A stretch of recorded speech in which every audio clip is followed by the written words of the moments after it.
Lads, we are back. How are you both? Oh, just great. Good. Just great. It's nice recording in the afternoon. I feel we're back. awake. Grassroots. It's sunny. My lighting's better.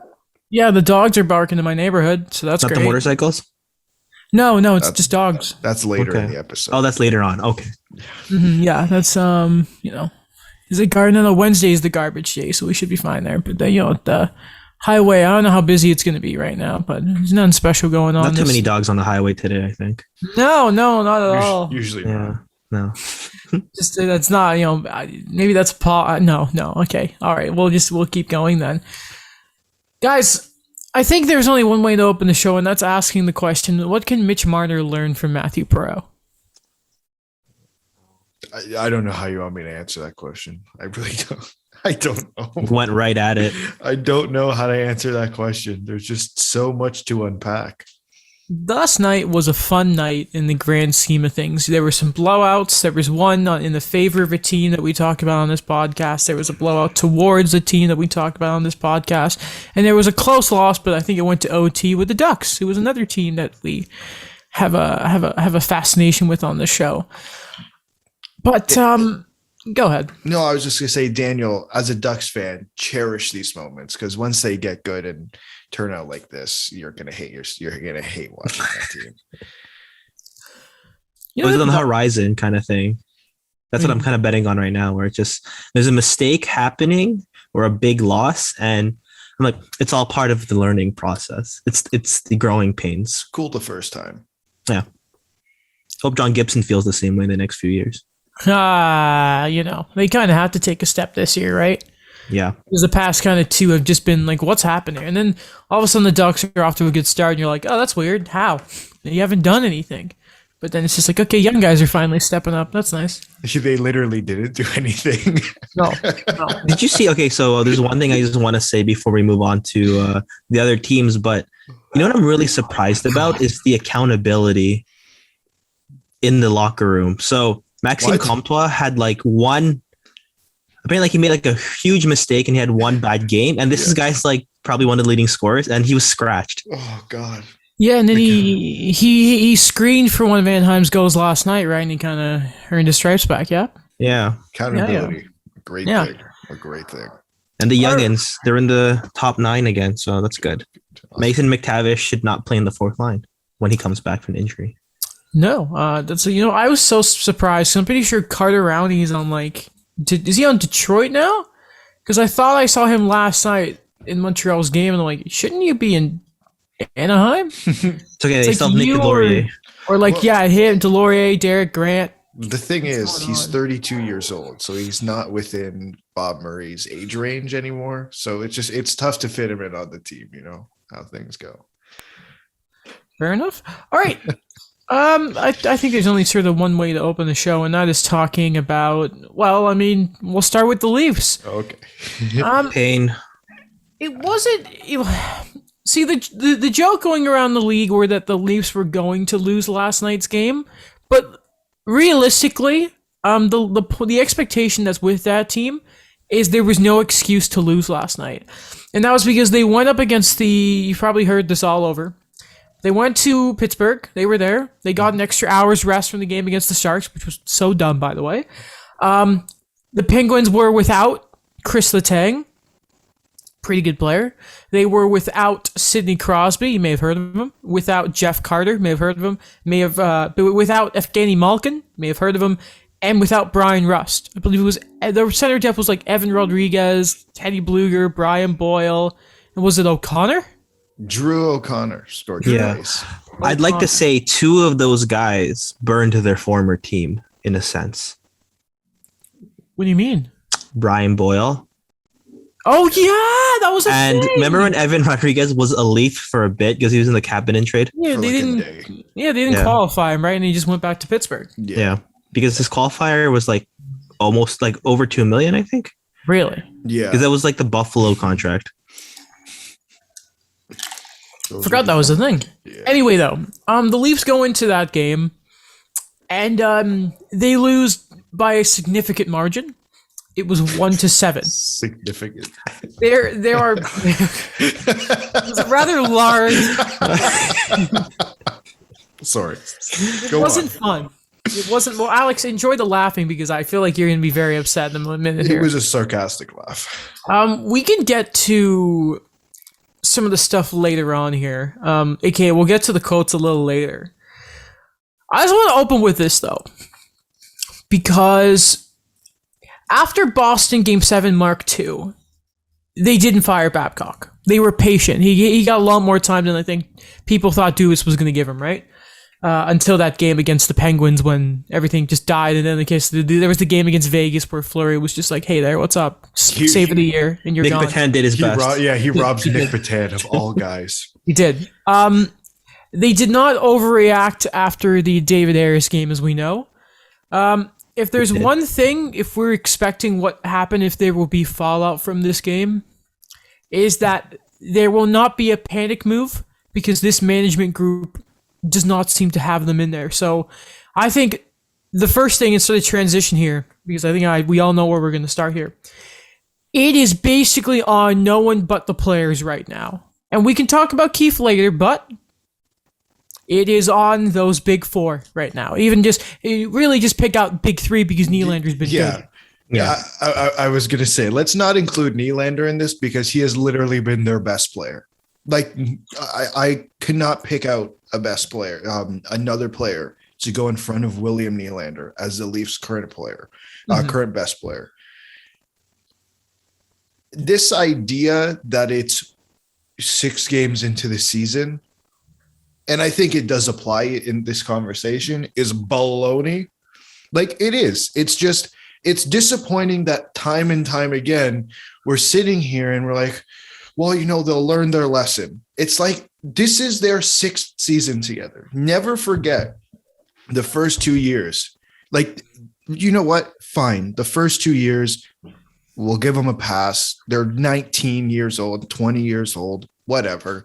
Just to clarify, which would those be? The Matthews rookie year and then the 2017 and then the first Bruins series? Just to give people a okay. Yeah, so the issues I'm talking about are starting on time and playing the full 60 minutes. Mm-hmm. Those are the main issues of this team. The crux of it is pretty much you either need to start on time and you need to play the full 60 minutes. And last night, what we saw is they started on time, but didn't play the full 60 minutes. And the night before against San Jose was they didn't start on time, but they did, but they also didn't play the full 60 minutes. Like, it's just, at what point is it they haven't learned the lesson? And someone needs to be reprimanded for this, whether it is a player. They already got a coach fired. They already got a coach fired against this team exactly. Some assistants too. Some assistants. And you want to talk about the power play being bad. The power play is the same guys. This is their 3rd coach. At what point is it, hey, maybe it's not the system, but maybe it's the players? You're right. I think a lot of the blame should be put on the players. Not all of it, because I think at some point coaching and management deserve their blame, and they most definitely do. My patience is running very thin. But again, it's the players who do not look like, I know they care, but it doesn't show on the ice.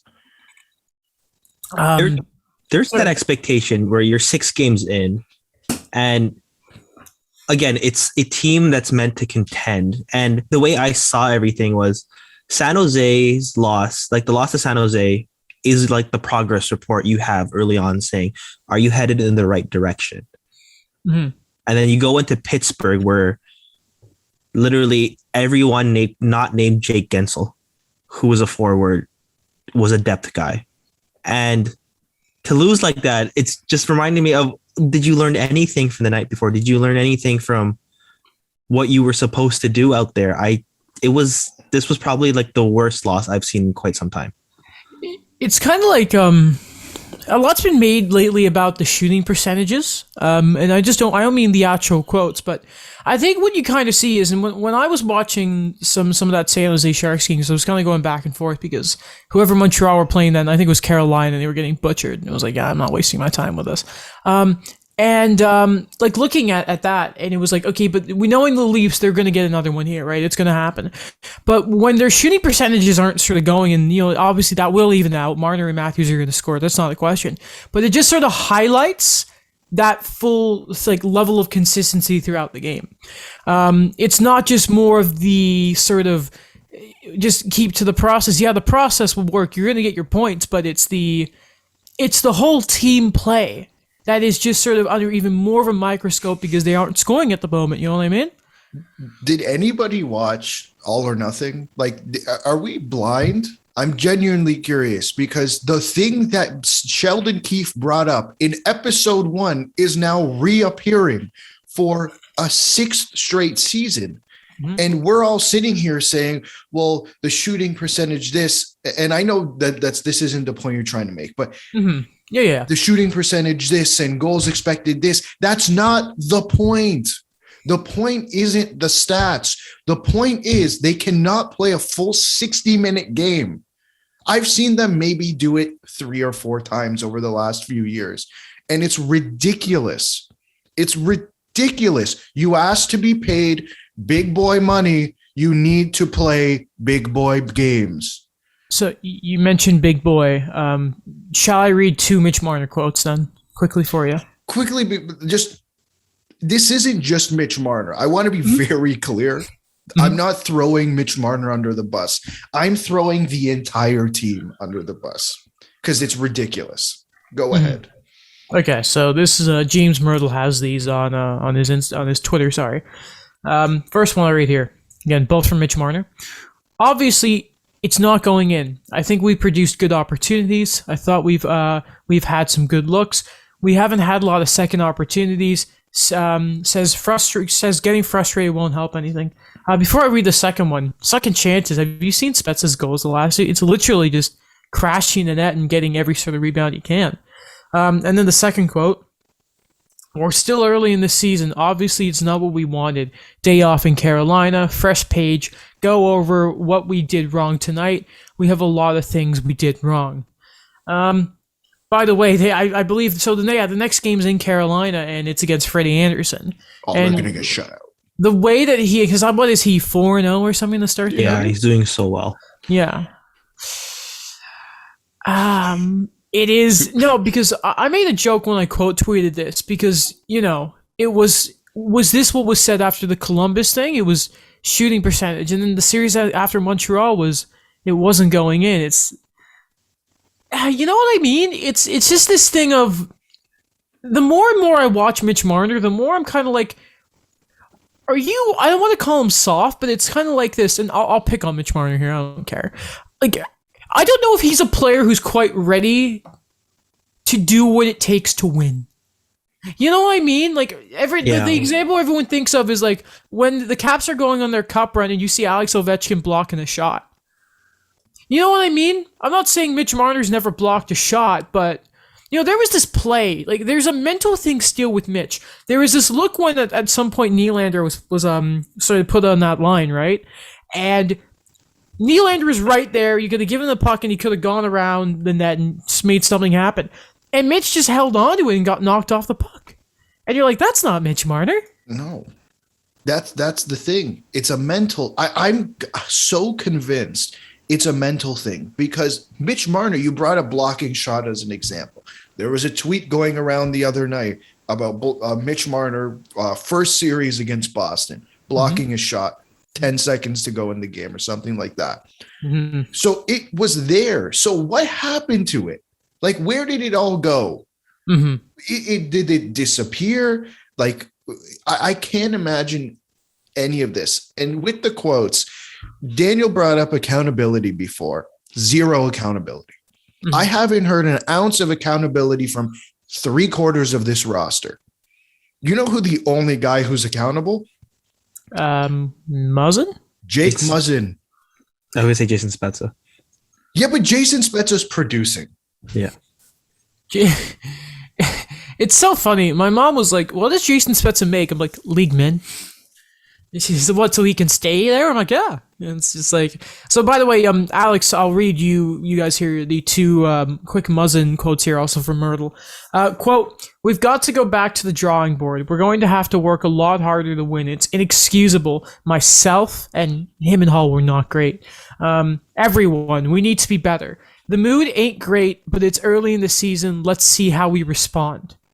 And I might quickly just sort of say these two quotes here from Sheldon Keefe as well.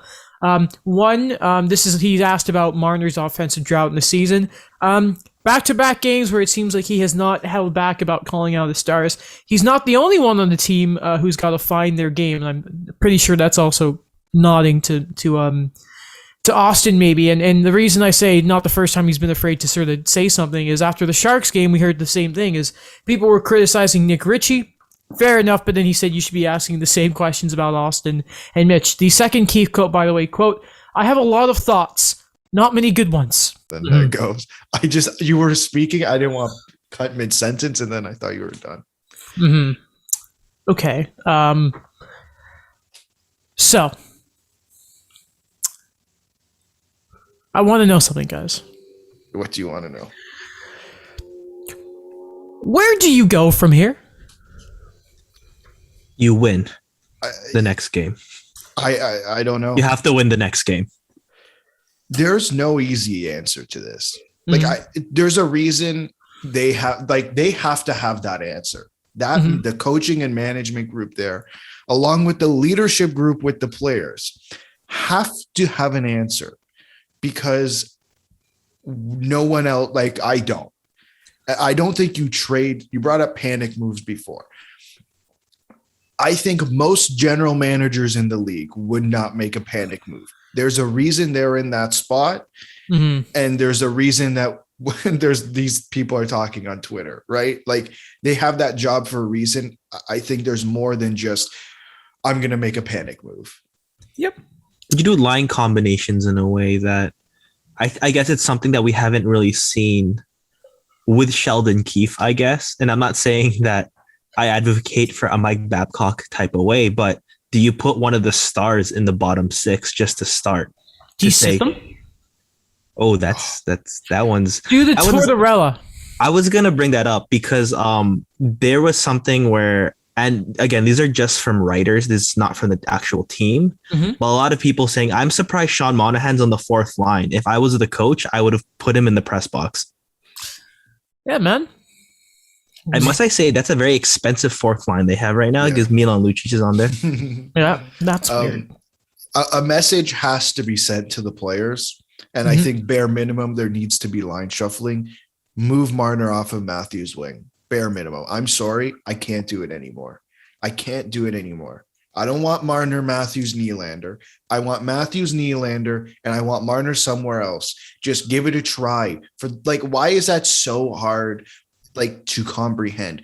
Get Bunting to plant his butt in front of the net and let Matthews take shot. If it's a rebound, but at least Bunting's there. The Bunting butt.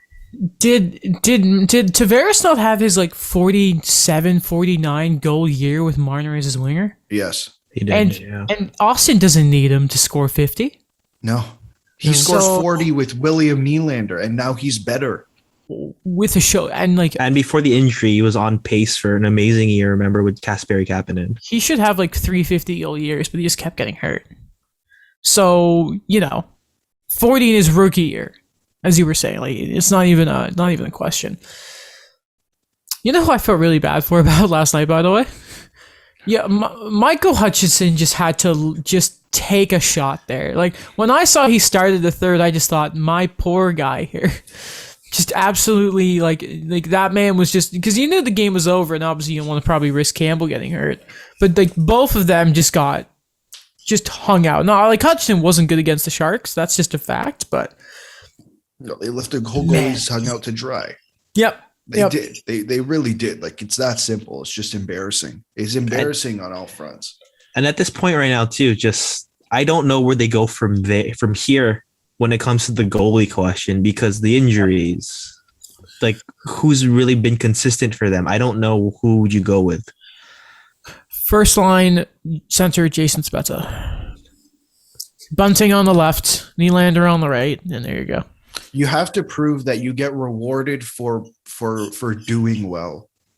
You have to prove that you get rewarded for doing well. And if Jason Spezza does not even touch the top 6 next game, it's an extreme failure because Sorry, go on. No, I was just going to say you have to have like not a reward system. They're $11 million players and it doesn't look like that. So I guess we're going to have to go back to the drawing board. Like you guys are 19, 20 years old. Go back to what Babcock was doing, not what he was doing behind the scenes, what he was doing with the lines. Do you know how well Marner looked next to JVR and Bozak? Yeah, it was a good line. That was the third line. Not bad. What were you going to say, Daniel? I was going to say that as one step you could take for next game where you put him in the bottom 6, maybe on the third line. And then if it's still not the same thing, I'm just thinking of the Matt Martin, Mitch Marner line. Remember that? Yes. Where I'm like, hey, that's the point where it's like, okay, you put him with Wayne Simmons and Pierre Engvall at that point. I think the answer is clear, and it's just go get Matt Martin back.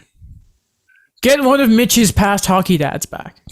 He's not like if Lou could protect a guy like that in the expansion draft. Lou would somehow get Nylander in the deal. Yeah. Knowing him. Somehow. Spezza 2. And somehow like a conditional 7th because the league is dumb. But yeah, I just listen, for me it's like I don't care. Like you just like we criticized Ralph Kruger for like the sitting Jeff Skinner thing, but like Skinner just had to figure it out. With Mitch too, it's just like him and Austin, like, if I'm the coach, call me crazy, and maybe this is why I'm not the coach, I sit both of them. And I just say, you sit there, and you look at what you've done, because again, you talked about their Alex, there cannot be any entitlement. And I'm not saying that this is their mindset, but what I will say is there is a pocket of Leafs Nation that thinks they are entitled because of those contracts. Because they got, like, and listen, my opinion is simply like Matthews is underpaid, but the term, like, I don't think anyone can complain about the AAV. It's just the term that scares people. And if he resigns, and this is not even a problem, we all know Marner's overpaid, Nylander's underpaid, Tavares is extremely fair, and we'll see. And let's also not let off Justin Hall and Jake Muzzin, even though Muzzin was at least extremely honest, which he always is. He's always a great quote for the city, and they are very lucky this game was not in Toronto, because it would have been more than a single jersey this time. Waffles would have made a comeback. Yeah, they were not. They have not looked. That pairing has not looked good this season. And people are talking about it. I wouldn't be surprised if there's some type of Jake Muzzin injury, because this does not look like Jake Muzzin. Didn't one of the goals go off his knee, or am I thinking Liljegren? No, maybe both. Honestly. There's a good chance it was both. I could see a reshuffle there as well, because I know Justin Hall's just... I wouldn't mind seeing him in a reduced role, at least for the next 1 or 2 games. I just try to figure out something that you could balance out. Yeah, you go like Muzzin, Liljegren, Sandin, or Dermott, and Hall. Maybe you go Dermott and Hall, because I think that was actually there. That worked well in the AHL, if I'm not correct. It's just this whole... I think I hate to say they're entitled, but like, man, you ask for these contracts. Mm-hmm. And I'm the one, I always say, and the guys... The fans in the NHL just obsess over the salary cap, but there's kind of a reason for it. Yeah. Oh, sorry. I went to talk, but then for some reason my throat just, and my mic will not work. God damn it! Oh. Okay. Okay. No, they asked for these contracts, and now they don't look good. I don't know what it is. Like, I don't have the answer. And I think it's ridiculous to say that they're not good. Like, we've seen them be good. We know what they can be. I just think that's a disingenuous answer. And that's also just plainly not true. Austin Matthews almost scored 50 goals last year. Mitch Marner was top 5 in scoring in the regular season last year. Like, what does the skill? Did I miss something? Does skill disappear? You know who was a 90-point player and then people just criticize his ability to play in the big game the older he's gotten in the Canadian market, who's also a winger? Phil Kessel? Former 99-point Johnny Gaudreau. Yeah. Never forget. That's the similarities between Calgary and Toronto are hilarious. And on that note, anything else we want to add onto the Leafs conversation here? We're on Mitch Marner watch, I think, for him for now, and then Austin Matthews. Will he ever score a goal? Well, listen, this idea that they're going to trade Marner is ridiculous just because you're not going to trade him when you know you're going to lose that trade. That's this management group will not trade Mitch Marner. I guarantee you. I guarantee this management group will not trade them because it'll look bad when they lose the trade. But when MLSC inevitably hires Peter Chiarelli, then it's okay to lose the trade. I count down every day to it because the content will be great. If Peter Chiarelli's hired by this team, I'm going to contemplate my fandom. Like, I have a question for Alex. Yeah. Would you rather Peter Chiarelli or John Ferguson Jr. comes back? Neither. Can I choose neither? Okay, all right. Hold on a minute. Can I choose neither? Because he's working his way back up in Boston. Yeah, I heard he's the in Arizona Mark now. I saw. He's in Arizona. Yes, I saw someone say Mark Hunter. I'm like, if they do that, I'm done. It's over. I think here's the thing. You go. It's like Hunter wouldn't trade Mitch because London Night guy. I feel like Ferguson has learned. Motorcycles, good to see you. Not to mention he's been under Boston for a while. Look at the work Armstrong's doing in Arizona. If he can learn there, I think Ferguson Jr. might actually be a better bet. Cirelli is just ground zero. You stay away from that. Edmonton are just starting to recover from that. We will talk about them later because they're off to a magical start, and they are loving it in Alberta. Well, maybe not so much in Calgary, but Markstrom's looking a little better to start the year, I think.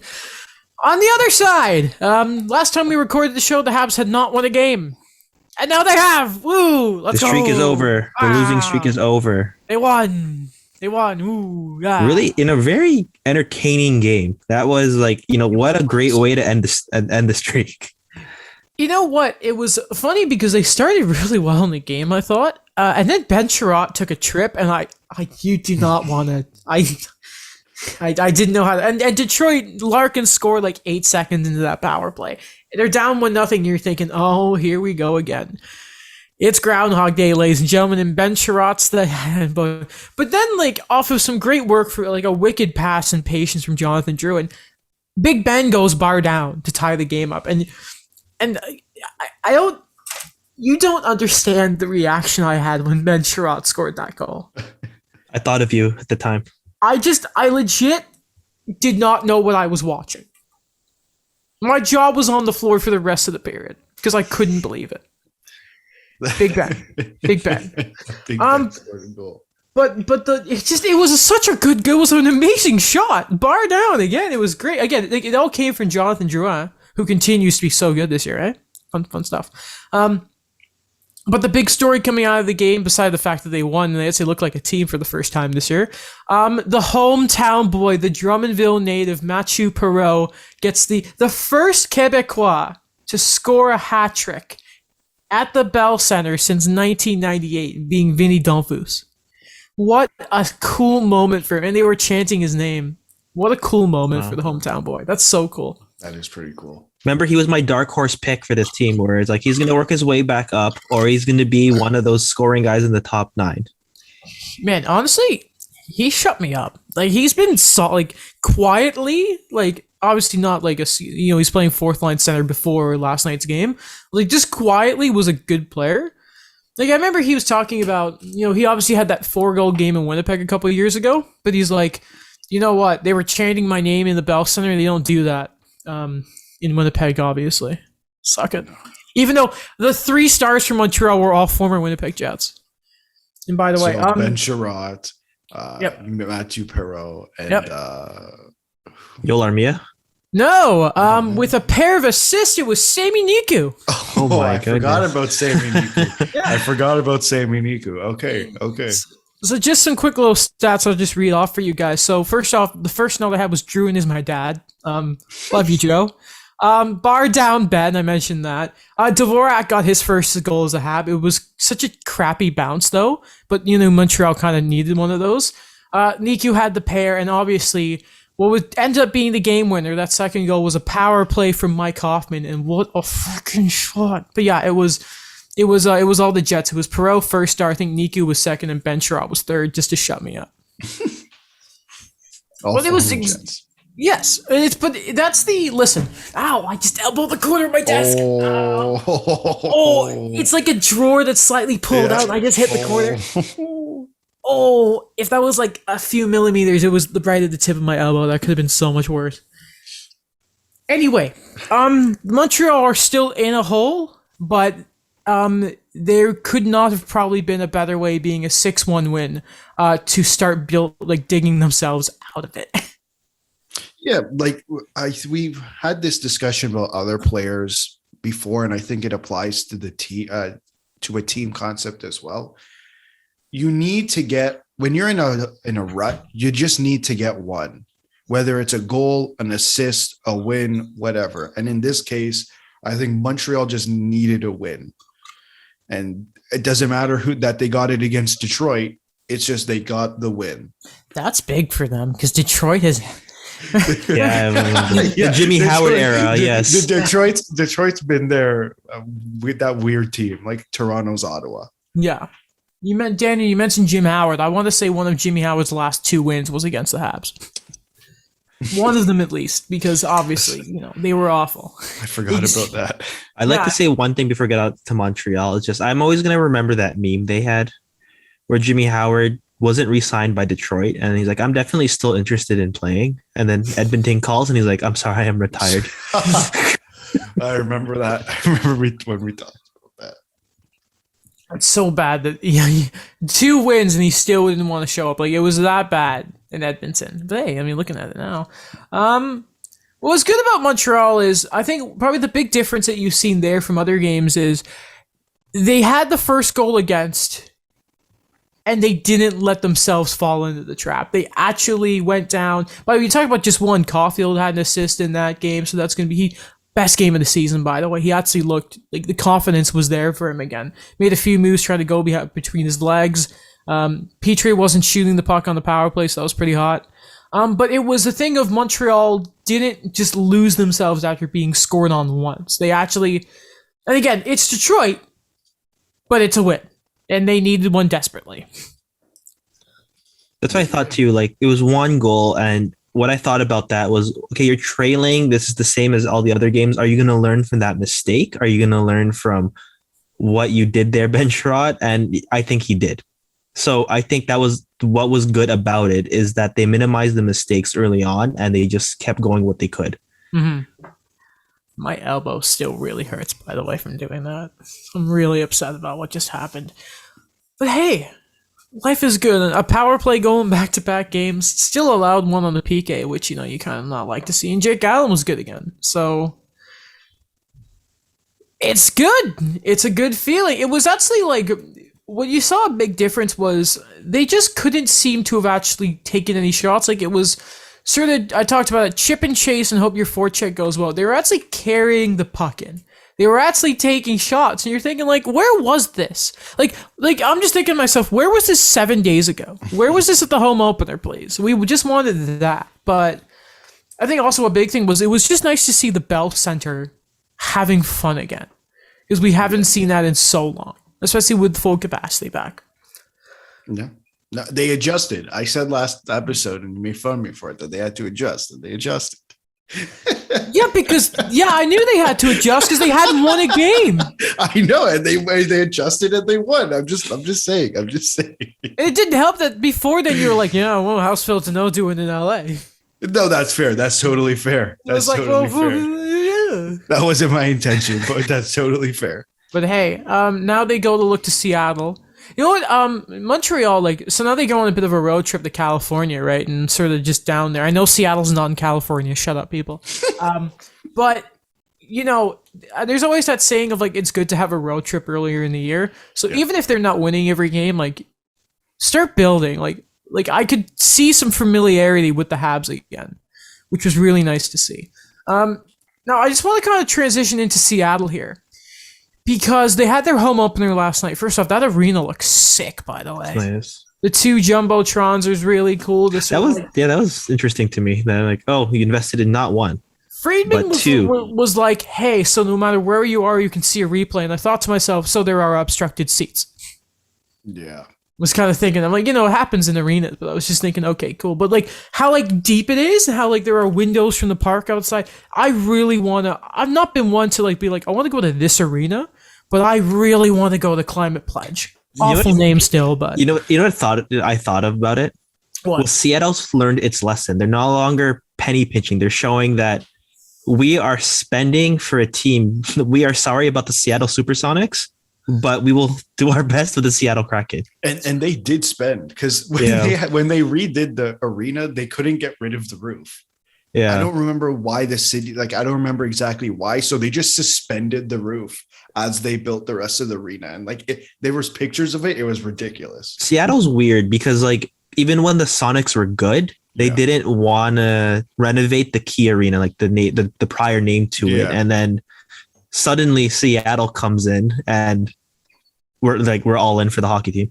Mm-hmm. Their fans sounded wild too. We'll see if that actually carries on because they're not off to a great start. Would have been nice if Grubauer hadn't just, you know, let everything go between his legs for that last goal. But, you know, good for the Canucks to get a win, by the way, because they kind of needed to start getting it going. But there were 2 things about Seattle I need to talk to you two about. Listen, I hate being the fun police, but I think being a Habs fan, I sort of have a standard when it comes to banners. So first off, Seattle retired number 32 last night, being the 32nd team. And apparently a big thing was to their 32,000 fans that had the season ticket deposits in the single day. Not to mention, like, it's not like that was the only thing because Bettman was trying to go Seattle for like a decade, but we're and all that. Listen, like Vegas did their thing for the shooting their first year, right? Like that is serious. You can do that, okay? I think Minnesota have it too. They've retired a number for the fans. I think it's like number 1 or something. Retiring a number because fans bought tickets to a place that they've been trying to get an NHL team there for years. The worst kept secret in hockey. I cannot stand that they retired a number. They have no right to do that. Well, they do because they spent billions of dollars, but like nearly $2 billion on the arena and getting the team itself. I'm sickened that they retired it for the fans. I hate it. They don't deserve it. They do not. There's no special circumstances. Oh, great, you bought a bunch of tickets. You didn't need to. We were getting the team anyway. Ridiculous. How dare you? Not to mention 30? 32? That's a goalie number. How dare you? Ridiculous. Call me the fun police. It's sickening. When did 32 score a playoff goal? Just try and do something for the fans. It's marketing. I don't know. We gave you a team. That's not the point. It's still have to build. It's great that they have a team, but you can also. They gave Phoenix a team, and 20 years later, they're still trying to drum up fan success. We've had this discussion so many times, right? About Arizona, they still can't get it done right. They've tried everything. 5 owners, whatever amount of owners. Phil Kessel, everything. Tried everything. They can't drum. I'm not saying this was the right way to do it, but they had to do something. And 3, 4, 5 years ago, watching Vegas do what they did, it had to be big, regardless of what it was.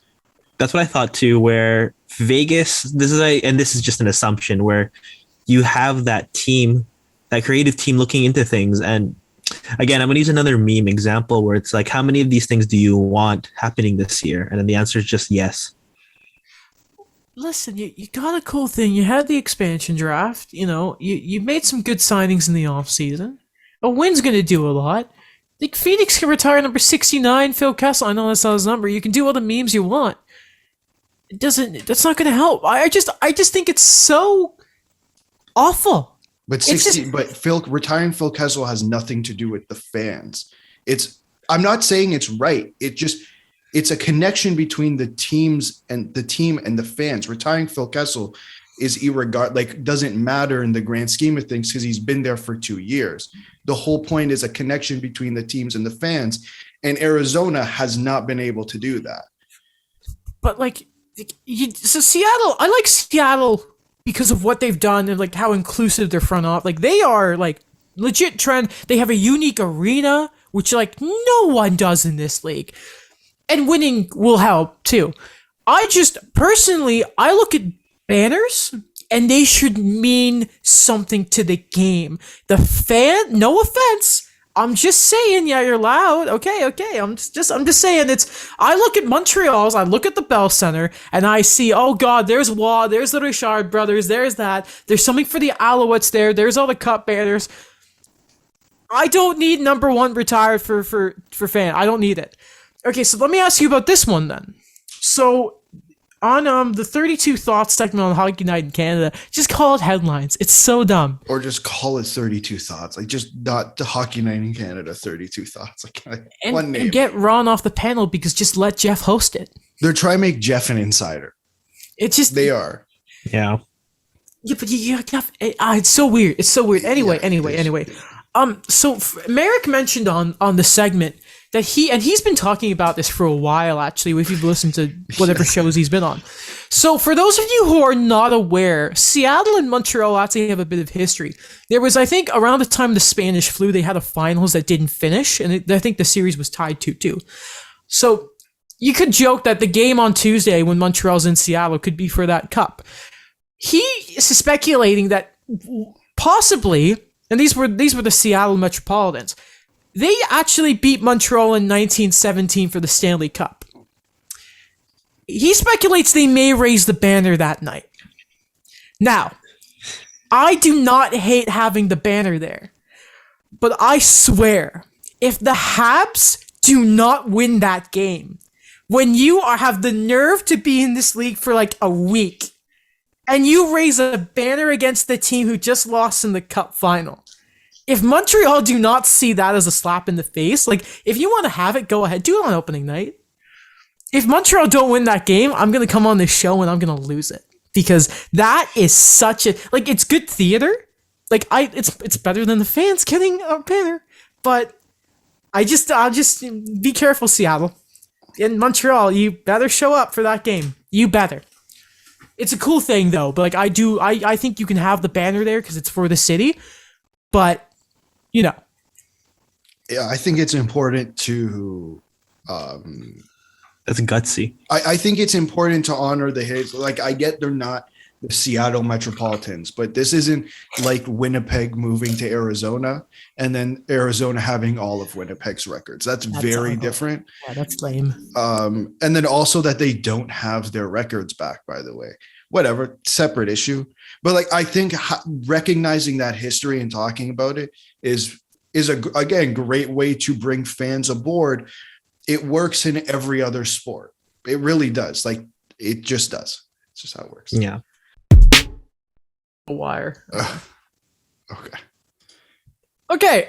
Continuing technical difficulties. Whatever. Also looking at that 32 Thoughts segment. Apparently now, Tyler Bertuzzi is expected to soon be the only unvaccinated player in the NHL. That means, yes, it looks like Mackenzie Blackwood is getting it done. Again, I'm positive it had something to do with the Olympics. I guarantee it. Also, some of the big news here, and this is to do with Jack Eichel. Elliot sort of maybe put a thing out that maybe Eichel could file a grievance if the sort of trade or even his surgery is sort of resolved within 2 weeks max. I'm going to. Yeah. I'm unplugging it. I'm not dealing with it. Okay. Okay. Whatever. Do I sound right? Yeah, you're good. Go. Okay, good. This is from Emily Kaplan, the best reporter in the world right now, for hockey at least. As I reported on The Point, the focus has shifted for Jack Eichel this week. Trade market went quiet. So Eichel's camp is, quote, bombarding Sabres management with medical opinions they have collected. One last attempt to convince Buffalo to let Eichel get his preferred surgery. So you can kind of think that what he's done is just gone to as many doctors as he probably can to say, this is the best surgery for me. So maybe this is, again, another attempt to try and get something done as soon as possible for Jack Eichel. Yeah, and I mean, Friedman brought it up a couple weeks ago about the net. He still has a disc touching the nerve. Like, this isn't going away, right? So he's sitting here. I can't imagine. I imagine his training is extremely limited because of that. And he still needs to get surgery. Like, it's kind of getting ridiculous at this point that we don't have a resolution, whether it's a trade, because there are teams who are willing to trade for him, who are willing to let him get the surgery that he wants. So what's the holdup at this point? Now, it took a while. They can see the medical records. But no retention of salary. And we need conditional pick, and we're now fine with conditional picks. It's just this process has been so slow in changing. And again, I'm convinced that Kevin Adams is not running this trade. And forgetting the human, I think a lot of it is the human factor to it as well, right? I'm so sympathetic with Jack Eichel, especially as all of this has transpired, as we've seen the weeks go by when we always have updates on what's going on with him. This guy's going to miss the season. Yeah. This guy is going to miss the Olympics. Yep. This guy is someone who I believe gave it his all to Buffalo, and now at the point there's just no payoff towards it. I know Kevin Adams is not the only one who is responsible for this, but it's just reached a point now where I don't know what Buffalo's going to do. What happens if no one meets that price? No one meets what they want. They want out of this trade. That it's just, you're going to let a guy like this, and they've mentioned before, Dan Carcillo's also mentioned it, that just you let a guy like that just stay as is. The reason we're in this situation and his value is so low, is lower than expected amongst the league, is because they've waited this long to do these very simple things that you'd assume that a GM would do. It's also way more difficult to do a trade in the middle of the season when everyone's used other cap space. Yep, exactly. I just don't understand. And I know that it just to me, it just kind of feels like it is an extremely personal thing right now. It's just Buffalo is demanding all of these provisions in a trade, but they're the ones who's really diminished his value. They're seriously the only ones who've actually been doing this themselves. Yeah. Wonder how far talks actually got with some teams about the trade stuff. Oh, that's annoying, because again, there's teams that are apparently saying, hey, we're cool with this surgery. All right, we'll just quickly finish here very, very quickly looking at some of the standings around the league. Florida, we should have Baumgartner back on to talk about the Panthers. They have started the season. They haven't lost. They're 5-0. Pretty good. The Sabres are now 3-1-1. They've lost their last two. Pretty fun game in New Jersey last night. We'll talk about New Jersey in a second here. Detroit 2-2-1. The Leafs 2-3-1. Tampa, a bit of a slow start. They're 2-2-1. The Bruins are only 2-1. They've only played 3 games, which is weird. Swayman looked good, then looked bad. Play Allmark more, idiots. He only played 1 game. What are you doing? The Sens 2-3 blew a really bad game against the Rangers. That was pretty funny. Except when Chris Kreider scored and hurt Matt Murray. What a surprise. It was accidental, but I'm just saying there's a pattern. The Habs won the game. We just won't look at the rest of the record. Woo! 1-5. Okay. The Rangers, after losing their first game against Dallas, have all of a sudden swept their Canadian road trip. They're pretty good. 4-1. Hi, Mike. The Hurricanes are 4-0. Jesperi Kotkaniemi scoring. That's great, isn't it? The Penguins are 3-0-2. So are the Capitals. Again, where's Backstrom? Ovechkin, though, still scoring goals. The Devils are 3-1. Not bad. Jack Hughes is gone for a while with a separated shoulder. He's on IR. That is so disappointing. Yeah. He was having such a good start, eh? He was. And you just heard it from the comments he made preseason, right? He was on 32 Thoughts and just other interviews he had done. There was this maturity around him, kind of he was still you could tell he's still a kid, but there was this maturity of we want to be good. Look at what we did this offseason. Look at what the team, look at what, oh my God, Tom Fitzgerald believes in us. Mhm. There's Okay. some belief. Yeah, man, and they wanted to try and lock him up. So you wonder after this injury, what if they get a contract done, what it looks like. Columbus are 3-2. Fine. Okay. The Flyers are 2-1-1. Defense is still questionable. The Islanders are 2-2-1. They'll figure it out. No, I was gonna say every team in the Metro's 500 or above. Yeah, the Metro is just doing gross right now. That's disgusting. The West, the Blues are 4-0. The young guys are getting the look there. Yeah. The Blues are looking good to start. They are. Tarasenko's looking like himself again. That's pretty great. My boy Jordan Kyrou. Yep. My boy Robert Thomas. The Wild are also 4-0 to start the year. That was pretty good. Talked about that game against Anaheim. Kaprizov, still pretty good. Very good. The Stars are 3-2, but who cares about Dallas?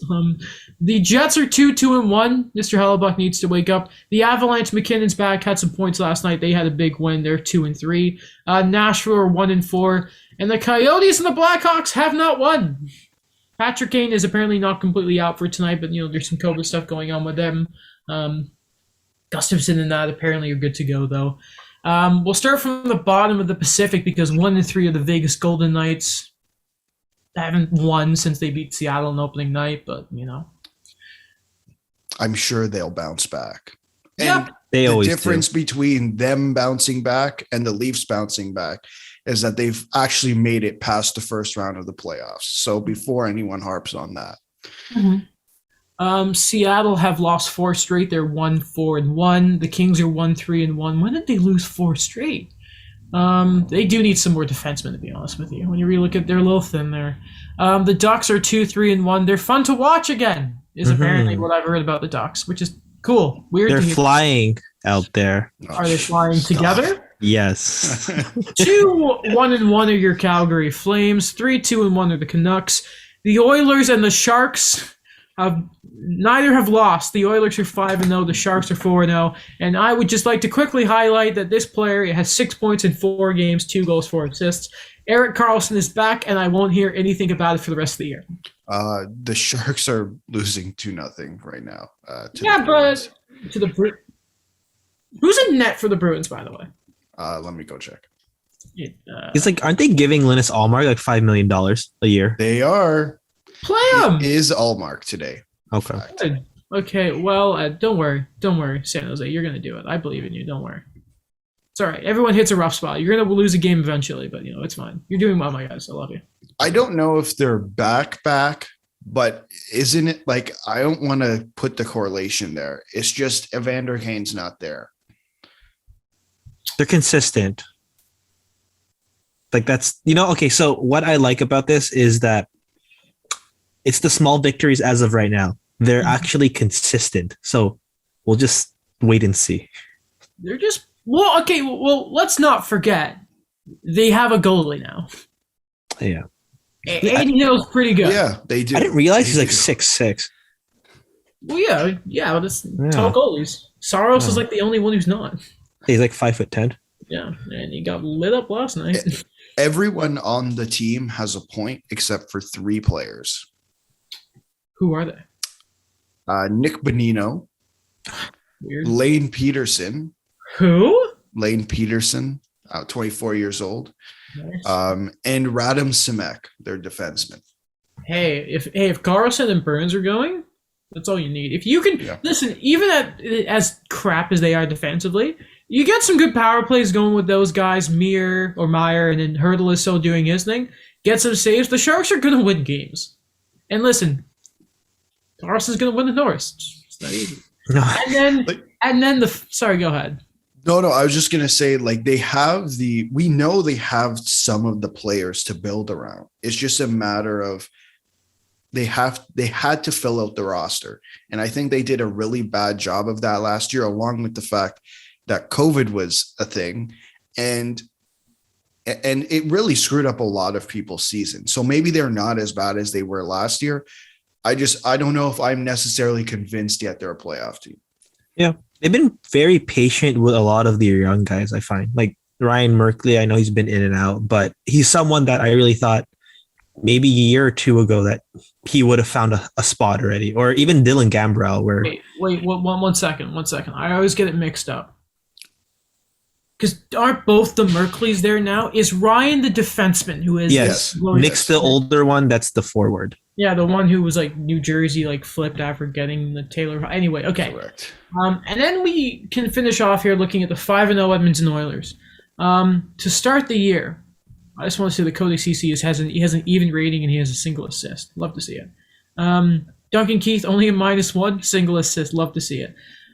Now, the following players, I'll just read you some scoring stuff here. 3 assists for Downer Nurse, not bad, +4, love to see it. Evan Bouchard's having a decent start to the year, same with Warren Fogle. And so far, they have 6 players who are a point per game. 5 points in 4 games for Zach Cassian. 6 points in 5 games, 5 goals for Zach Hyman. 7 points in 5 games, all assists for Nugent Hopkins. 8 points in 5 games for Pulya Harvey. 11 points for Leon Draisaitl, and 6 goals in 5 games for Connor McDavid. 7 power play points. Do you have their hockey reference page up? No, I'm on NHL.com. Okay, so it doesn't have shooting percentage. If you had to take a guess, what do you think Zach Cassian's shooting percentage is? 20%. 47. 75.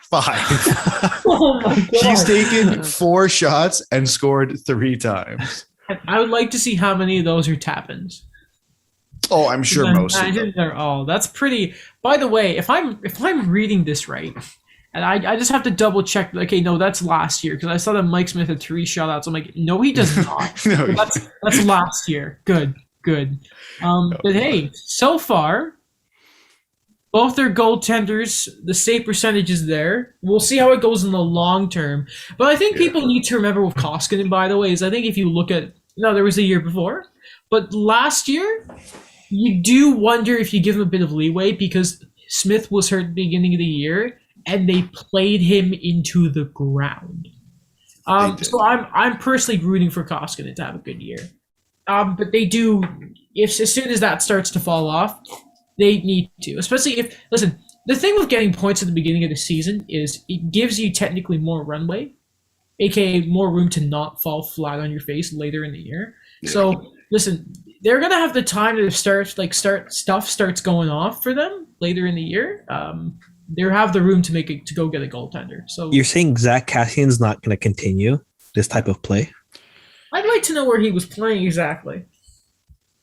Because I at some point they were like Draisaitl and Leon. Like I want to know where Zach Cassian's been playing, and is it just net front on the pack? Is he back on the top 6? I would otherwise I'd like to know how many. Oh, so he doesn't even have a power play point. How? It's on the 3rd line. Oh, he's got 1. How the hell does he have 3 goals? What the hell? Okay, so he's just clearly been going to net. Zach, he's on the 2nd power play unit. That's odd. That's interesting. Wait, one of them's a power play. Is he goal. a UFA? Because this is a guy they are. No, I think they locked him up, didn't they? I'm gonna double check. Yes, they did. Yes, they did. Another 2 more years after this at 3.2. Hey. Yeah. Yo, play your heart out. I mean, listen.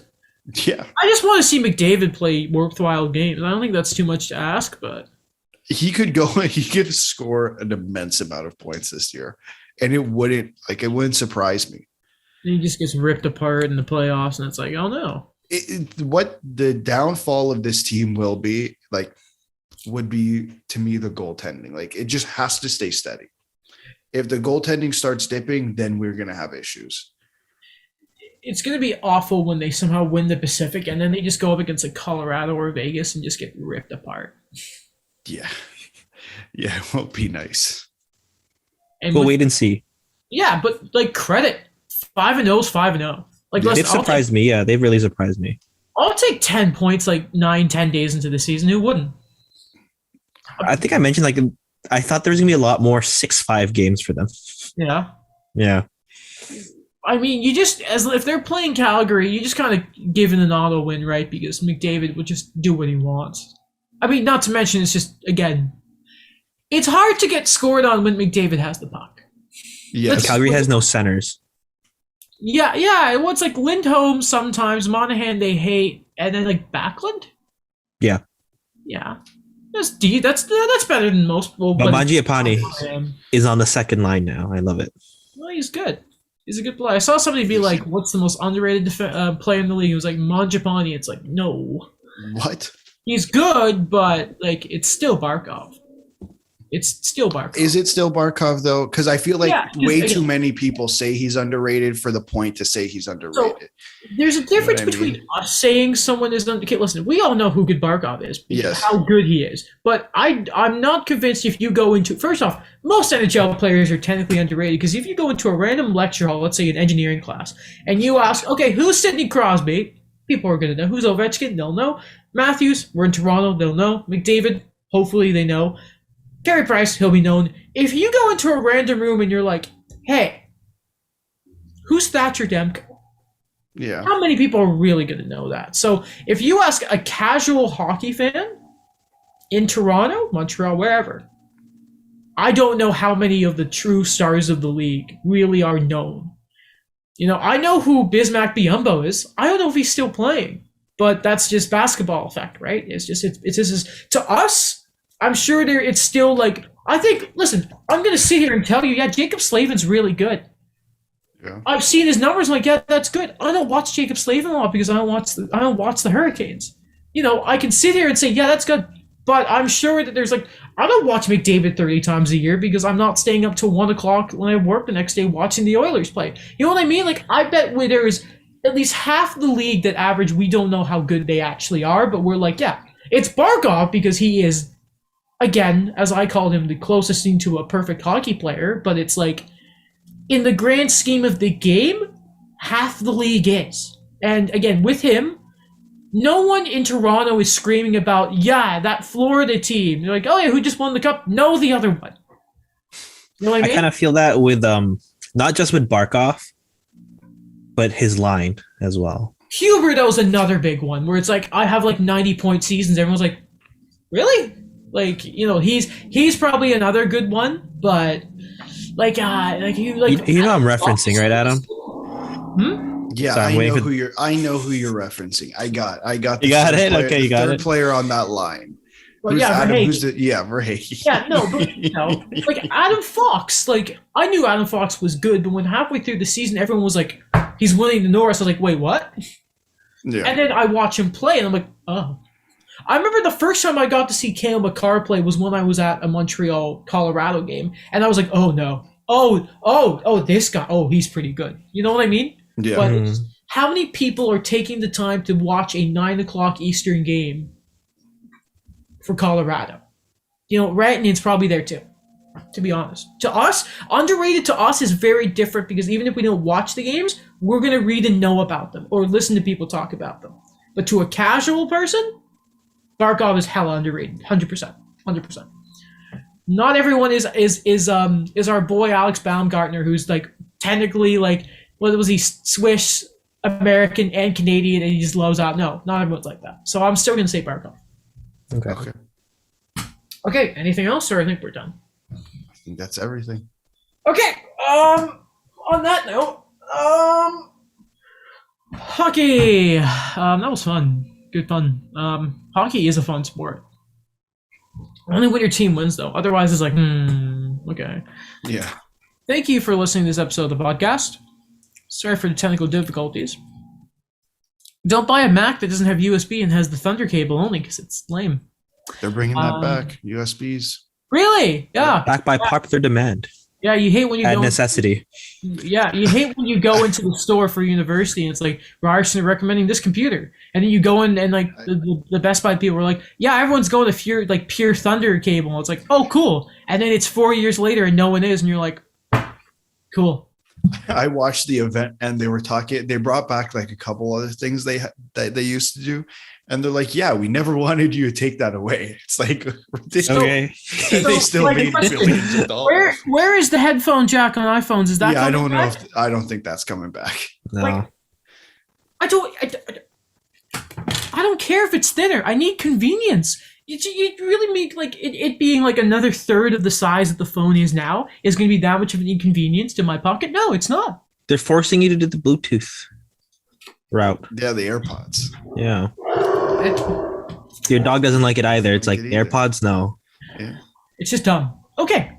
Thank you for listening. Check out all our social medias: YouTube channel, me, Daniel, CGRU, Alex, blog, shows, Twitter, all that, TikTok, all that. The dogs are getting mad. Yeah. Thank you. Goodbye. Bye, guys.